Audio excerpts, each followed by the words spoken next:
নমস্কার সকলকে, Mithu's kitchen official চ্যানেলে আপনাদের সকলকে স্বাগত জানাই।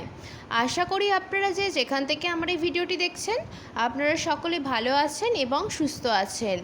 আজকে আপনাদের সাথে শেয়ার করে নেব একদম স্ট্রিট স্টাইল লোভনীয় স্বাদের এগ চাউমিনের রেসিপি, যা আমি এখানে সামান্য পরিমাণ ভেজিটেবল দিয়েছি, যা কিন্তু খেতে ভীষণই লোভনীয় হয়। তাহলে চলুন রেসিপিটি শুরু করা যাক। তার জন্য প্রথমে আমি চাউমিনটাকে সেদ্ধ করে নেব। এখানে কড়াইয়ের মধ্যে আগে থাকতে আমি জল গরম করতে বসিয়ে দিয়েছিলাম।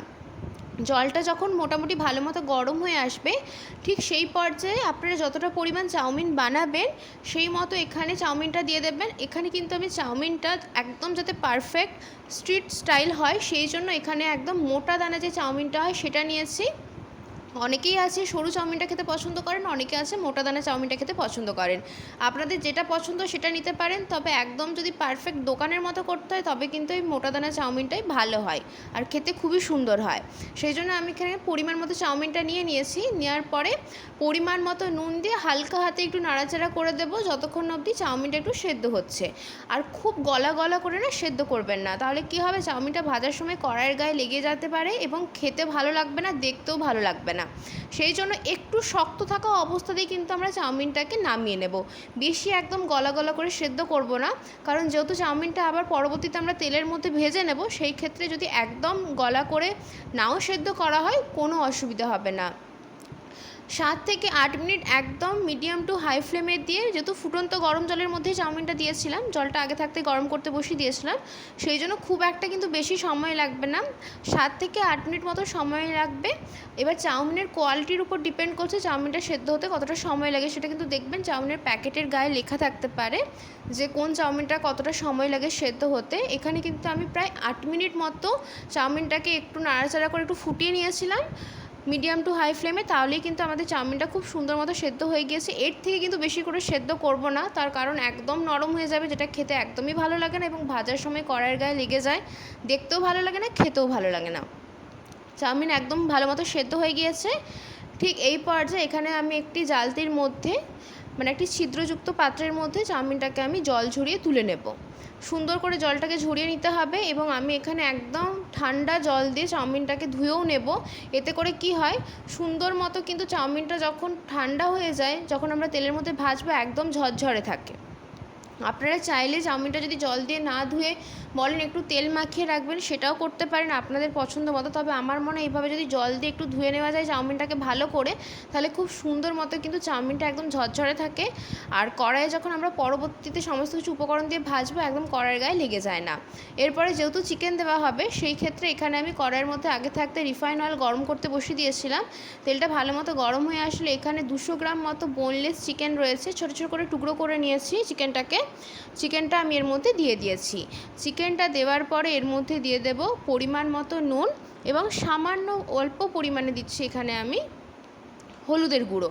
তারপরে খুব সুন্দর করে চিকেনটাকে ভেজে নেব। চিকেনটা ভাজতে খুব একটা সময় লাগবে না, যেহেতু একদম বোনলেস পিস আর ছোটো ছোটো করে টুকরো করে নিয়েছি। চাউমিনের চিকেন যেইভাবে হয়ে থাকে পিস ছোটো ছোটো টুকরো, ঠিক সেই মতো করে নিয়েছি। মিডিয়াম টু হাই ফ্লেমে 15 থেকে 20 মিনিট মতো একটু নাড়াচাড়া করে ভেজে নিতে পারেন। হাতে যদি সময় আরও কম থাকে সেই ক্ষেত্রে ঢাকা দিয়ে চিকেনটাকে ভেজে নেবেন, তাতে করে চিকেনটা ভালো মতো সেদ্ধ হয়ে যাবে, সময়ের আগে অনেকটা তাড়াতাড়ি হয়ে যায়। আমি এখানে যেহেতু হাতে সময় ছিল সেই জন্য আর ঢাকা ব্যবহার করিনি, ঢাকা দিইনি। 15 থেকে 20 মিনিট হাতে সময় নিয়ে আমি এখানে মিডিয়াম টু হাই ফ্লেমে চিকেনটাকে খুব সুন্দর করে কিন্তু ভেজে নিয়েছিলাম। সুন্দর মতো যখন চিকেনটা সেদ্ধ হয়ে যাবে তখন কালারটা একদম চেঞ্জ হয়ে গিয়েছে, দেখেই বুঝতে পারছেন, এবং সুন্দর করে ভাজা হয়ে গিয়েছে আমাদের এখানে চিকেনটা। এর থেকে বেশি আর ভাজবো না, যেহেতু নাহলে বেশি যদি ভাজা হয় একই বোনলেস পিস, সেই ক্ষেত্রে কিন্তু বেশি একটু চিবড়ে লাগবে খেতে, সেই জন্য এর থেকে বেশি আর ভাজবো না। এখানে আমি চিকেনগুলো যেহেতু ভাজা হয়ে গিয়েছে, ঠিক সেই পর্যায়ে এখানে আমি একটি পাত্রের মধ্যে চিকেনগুলোকে আমি তুলে রাখছি একটা সাইডে। চিকেনগুলো তুলে নিচ্ছি আগে, তারপর এখানে আমরা ডিমটাকে ভেজে নেব। আগে সমস্ত কিছু উপকরণগুলো ভেজে নেব, তারপরে কিন্তু চাউমিনটা আমরা রেডি করব, তাহলে আমাদের চাউমিনটা রেডি করতে সুবিধা হবে। চিকেনগুলো তুলে নিয়েছি, ওই কড়াইয়ের মধ্যে দিয়ে দিয়েছি আরও খানিকটা পরিমাণ রিফাইন অয়েল, পরিমাণ মতো নুন দিয়েছি। নুন দেওয়ার পরে এর মধ্যে দিয়ে দেবো ডিম। আপনারা যতগুলো ইচ্ছে ডিম এখানে দিতে পারেন, আপনাদের পরিমাণ মতো কম বেশি করতে পারেন। আমি এখানে যতগুলো ডিম দিয়েছি ততগুলোই যে দিতে হবে তার কিন্তু কোনো মানে নেই। আমি এখানে কিন্তু দিয়েছি 3টে ডিম, আপনাদেরকে দেখিয়ে দিলাম। 3টে ডিম দেওয়ার পরে কিন্তু সুন্দর করে ভুর্জি করে ভেজে নেব। নুনটা না এক্ষেত্রে একটু বুঝে শুনে দেবেন, যেহেতু চিকেনটা ভাজার সময় আমরা নুন দিয়েছি, চাউমিন সেদ্ধ করার সময় নুন দিয়েছি, আবার আমরা কিন্তু ডিম ভাজার সময় নুন দিয়েছি, সেই ক্ষেত্রে নুনটা একটু বুঝে দিতে হবে। নুন বেশি হয়ে গেলে কিন্তু খেতে ভালো লাগবে না, সেই ক্ষেত্রে নুনটা এখানে একটু বুঝে দেবেন। তারপরে সুন্দর করে খানিকক্ষণ অপেক্ষা করব। যেভাবে আমরা ডিমের ভুর্জি বানিয়ে থাকি সাধারণত, ঠিক সেইভাবেই এখানে ডিমের ভুর্জিটাকে তৈরি করে নেব। 10 মিনিট মতো সময় লাগবে, খুব একটা বেশি সময় লাগবে না। লো টু মিডিয়াম ফ্লেমে করবেন, যাতে করে ডিমের আষ্টে গন্ধটা না ছাড়া, একটু সময় লাগুক কিন্তু ডিমটা যেন সুন্দর করে ভাজা হয়, সেদিকে খেয়াল রাখতে হবে। খানিকক্ষণ নাড়াচাড়া করে ডিমটা আমাদের সুন্দর মতো কিন্তু ভুর্জি হয়ে গিয়েছে, একদম রেডি হয়ে গিয়েছে। এর থেকে বেশি আর ছোটো ছোটো করে টুকরো করব না, এটা একদম পারফেক্ট হয়েছে। ঠিক এই পর্যায়ে আমি ডিমটাকেও একটা সাইডে তুলে রেখে দিলাম। আমাদের ডিম এবং চিকেন দুটোই কিন্তু রেডি হয়ে গিয়েছে। এরপরে কিন্তু আমরা যে অল্প বিস্তর যা ভেজিটেবল দিয়েছি সেগুলোকে রেডি করে নেব, এবং একদম চাউমিনটাকে আমরা এরপর রেডি করে নেব। তার জন্য কড়াইয়ের মধ্যে বেশ খানিকটা পরিমাণ রিফাইন অয়েল দিয়েছি, তেলটাকে খুব ভালো করে গরম করে নিয়েছি। তেলটা খুব ভালো করে গরম হয়ে আসলে এর মধ্যে দিয়েছি 2টো বড় সাইজের কোচানো পেঁয়াজ। পেঁয়াজটাকে একটু পাতলা পাতলা স্লাইস করে কাটবেন, তাতে করে না খেতে খুব ভালো লাগে চাউমিনে। একদম ছোটো ছোটো করে কাটলে না খুব একটা ভালো লাগে না, দেখতেও ভালো লাগে না, খেতেও ভালো লাগে না। একটু বড় বড় করে পাতলা পাতলা করে কাটবেন, খুব সুন্দর লাগে খেতে। পেঁয়াজটা দেওয়ার পর খানিকক্ষণ একটু নাড়াচাড়া করেছি, যাতে করে পেঁয়াজের কালারটা চেঞ্জ হয়ে যায় এবং পেঁয়াজটা একটু ভাজা ভাজা হয়ে যায়। কারণ পেঁয়াজটা যতক্ষণ না ভালো মতো ভাজা হচ্ছে টেস্ট কিন্তু ভালো আসবে না, পেঁয়াজটা ভাজতে একটু সময় লাগে। খানিকক্ষণ এখানে আমি কিন্তু নাড়াচাড়া করে নিয়েছি, যতক্ষণ অবধি পেঁয়াজটা কালারটা একটু চেঞ্জ হয়ে আসছে। পেঁয়াজটার কালারটা যখন মোটামুটি একটু চেঞ্জ হয়ে যাবে, ঠিক সেই পর্যায়ে এখানে আমি রসুনটাকে গ্রেট করে ব্যবহার করছি। আপনারা চাইলে রসুন পেস্ট দিতে পারেন, কিংবা রসুনটা থেতো করে দিতে পারেন। অবশ্যই করে আমি বলবো থেতো করে বা গ্রেট করে দেবেন, এতে করে না ফ্লেভারটা খুব ভালো আসে রসুনের, সেই জন্য এখানে আমি রসুনটাকে গ্রেট করে দিয়েছি। এখানে প্রায় আমি 3 কোয়া মতো রসুন দিয়েছি। আপনারা রসুনের পরিমাণটা কম বেশি করতে পারেন, তবে আমার চাউমিনে পার্সোনালি আদার চাইতে রসুনের ফ্লেভারটা বেশি ভালো লাগে, সেই জন্য এখানে আমি রসুনের পরিমাণটা বেশি রেখেছি। রসুনটা দেওয়ার পর যেহেতু পেঁয়াজ এবং রসুনের দুটোরই কিন্তু কাঁচা গন্ধ থাকে, সেই জন্য পেঁয়াজ রসুনটাকে খুব ভালো করে ভেজে নিতে হবে, যাতে করে ভীষণ ভালো মতো আমাদের এখানে ভাজা হয়ে যায়, সেদিকে খেয়াল রাখতে হবে। সুন্দর করে নাড়াচাড়া করে ভেজে নিয়েছি, পেঁয়াজটা একদমই নরম হয়ে গিয়েছে, কালারটাও একদম চেঞ্জ হয়ে গিয়েছে। ঠিক এই পর্যায়ে লম্বা লম্বা সরু করে কেটে রাখা গাজরটা দিয়ে দিচ্ছি। একদম পাতলা পাতলা করে কেটেছি, যাতে করে সবজি সেদ্ধ হতে একদম বেশি সময় না লাগে, খুব কম সময়ের মধ্যে রেডি হয়ে যায়। যেহেতু অনেকগুলো উপকরণ দিয়ে চাউমিন বানানো, এমনিতেই সময়টা বেশি লেগে যাবে, সেই ক্ষেত্রে যদি সবজি ভাজতে আরও বেশি সময় লাগে তাহলে কিন্তু অনেকটা সময় লাগবে। সেই ক্ষেত্রে আমি যাতে সবজি ভাজতে বেশি সময় না হয়, সেই জন্য একদম পাতলা পাতলা করে গাজরটাকে কেটে নিয়েছি। তারপরে এর মধ্যে দিয়ে দিয়েছি একদম পাতলা সরু ঝিরিঝিরি করে কেটে রাখা বাঁধাকপি। আপনারা এখানে পছন্দ মতো ভেজিটেবল অ্যাড করতে পারেন। আমি এখানে গাজর এবং বাঁধাকপিটাই দিয়েছি, এতে করে আমার খেতেও ভালো লাগে, চাউমিনটা বাড়ির সকলে পছন্দ করে। খানিকক্ষণ নাড়াচাড়া করে এর মধ্যে দিয়ে দিয়েছি পরিমাণ মতো নুন। নুন দেওয়ার পরে এর মধ্যে দিয়ে দেবো ঝালের জন্য বেশ খানিকটা পরিমাণ গোলমরিচের গুঁড়ো। এখানে কিন্তু ঝালের জন্য শুধুমাত্র আমি গোলমরিচের গুঁড়োটাই ব্যবহার করছি, এমনটা না যে শুকনো লঙ্কার গুঁড়ো বা কাঁচা লঙ্কাটা ব্যবহার করছি। ঝালটা পুরোপুরি কিন্তু গোলমরিচের উপরেই থাকবে। তারপরে খুব ভালো করে নাড়াচাড়া করে নিচ্ছি। এখানে দেখুন নুনটা দিয়ে দেওয়ার একটাই কারণ, যাতে করে সবজিগুলো নরম হয়ে যায় এবং তাড়াতাড়ি সেদ্ধ হয়ে যায়, সেই জন্যই কিন্তু সবজিটা ভাজার সময় নুনটা দিয়ে দিলাম। এরপরে দিয়ে দিচ্ছি আমি এখানে ছোটো চামচের 1 চামচের সয়া সস।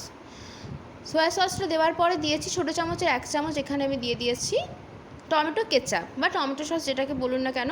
তারপরে দিয়েছি এখানে যে ম্যাজিক মশলা পাওয়া যায় ম্যাগির, সেই ম্যাগির ম্যাজিক মশলা যেটাই বলুন, ম্যাগির ম্যাজিক মশলা বলুন বা ম্যাগি মশলা, সেটা কিন্তু একটা যে স্যাশে হয়, সেই একটা স্যাশে পুরোটা দিয়ে দিয়েছি, মানে একটা প্যাকেট পুরোটাই দিয়ে দিয়েছি। দেখে আশা করি বুঝতে পারছেন, যেহেতু চাউমিনের পরিমাণটা অনেকটা, সেই জন্য একটা প্যাকেট আমি এখানে পুরোটাই দিয়েছি। দেওয়ার পরে সমস্ত উপকরণগুলো খুব ভালো করে মিশিয়ে নেব। আমি কিন্তু এখানে সবজি ঢাকা দিয়ে একদমই রান্না করিনি, তার একটাই কারণ, সবজি যদি বেশি ভাজা হয়ে যায় তাহলে কিন্তু দোকানের মতো টেস্টটা আসবে না। তার জন্য একটু সবজিটা যাতে একটু শক্ত শক্ত থাকে, ঠিক সেই মতো করে কিন্তু সবজিগুলোকে ভাজতে হবে, বেশি ওভার কুক করা যাবে না। সুন্দর করে সমস্ত উপকরণগুলোর সাথে আমি কিন্তু সবজিগুলোকে ভালো করে মিশিয়ে নিয়েছি, এবং লো টু মিডিয়াম ফ্লেমে যেহেতু রান্না করছি, সবজি কিন্তু অটোমেটিকলি খুব সুন্দর মতো সেদ্ধ হয়ে গিয়েছে। যে একদম যে নেতিয়ে গিয়েছে এমনটা না, কিন্তু খুব ভালো মতো সেদ্ধ হয়ে গিয়েছে। ঠিক এই পর্যায়ে আমি এখানে সবজিগুলোকে আরও একবার ভালো করে নাড়াচাড়া করে নিচ্ছি, যাতে করে মশলা এবং টমেটো সস, সয়া সস সমস্ত কিছু খুব ভালোভাবে মেশানো হয়ে যায়।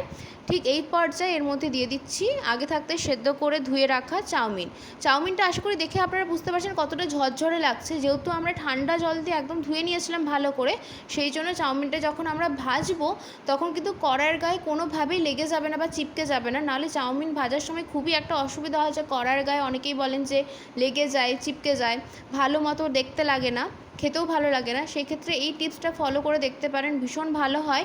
একদম ঠান্ডা ফ্রিজের ঠান্ডা জল দিয়ে চাউমিনটাকে ভালো করে ধুয়ে নেবেন, তাহলে দেখবেন চাউমিনটা যখন ভাজছেন তখন কিন্তু কোনোভাবেই কড়াইয়ের গায়ে আটকে যাবে না বা চিপকে যাবে না, খুব সুন্দর মতো ভাজা হয় এবং খেতেও বেশ ভালো লাগে। সুন্দর করে কিন্তু সবজির সাথে এবং সমস্ত মশলাপাতির সাথে চাউমিনটাকে ভালো করে ভেজে নিতে হবে। দেখে কতটা লোভনীয় লাগছে জানি না, কিন্তু খেতে ভীষণ লোভনীয় হয়েছিল। বাড়িতে অবশ্যই করে একবার ট্রাই করে দেখতে পারেন, আশা করব আপনাদের ভীষণ ভালো লাগবে।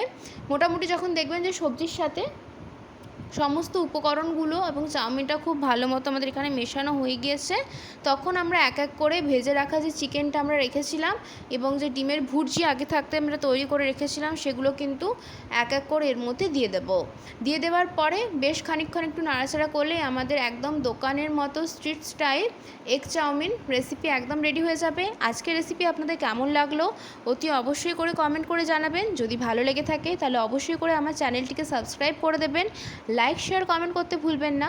আর যদি এরকম নিত্য নতুন রেসিপি পেতে চান তাহলে অবশ্যই করে আমার চ্যানেলটিকে সাবস্ক্রাইব করে দিয়ে আমার চ্যানেলের পাশে থাকার অনুরোধ রইল।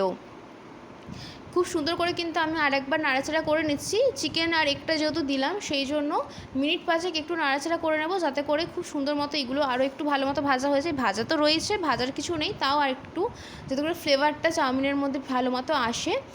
চাউমিন কিন্তু আমাদের খুব ভালো মতো ভাজা হয়ে গিয়েছে। ঠিক এই পর্যায়ে আমি এখানে একটি পাত্রের মধ্যে সার্ভ করে দিচ্ছি। চাউমিনটা দেখতে পুরোপুরি দোকানের মতো হয়েছে, একদম ঝরঝরে, কোনোভাবে লেগে যাচ্ছে না বা ভেঙে যাচ্ছে না, চিপকে যাচ্ছে না, খুব সুন্দর হয় খেতে চাউমিনটা। যারা বাড়িতে এইভাবে বানিয়ে দেখেছেন তারা তো জানেন কতটা টেস্টি হয়। যারা এখনও পর্যন্ত বানাননি তারা আমার এই রেসিপিটি ফলো করে একবার হলেও বাড়িতে ট্রাই করে দেখতে পারেন, আশা করব আপনাদের ভীষণ ভালো লাগবে। খুব টেস্টি হয় খেতে, ছোটো থেকে বড় সকলের খুবই পছন্দ হবে। সন্ধ্যেতে ইভিনিং স্ন্যাক্স হিসেবে কিন্তু বাচ্চাদেরকে বানিয়ে দিতে পারেন, মুখরোচক কিছু খেতে চাইলে তারাও বেশ খুশি হয়ে খাবে। রেসিপি কেমন লাগলো কমেন্ট করে কিন্তু জানাতে ভুলবেন না।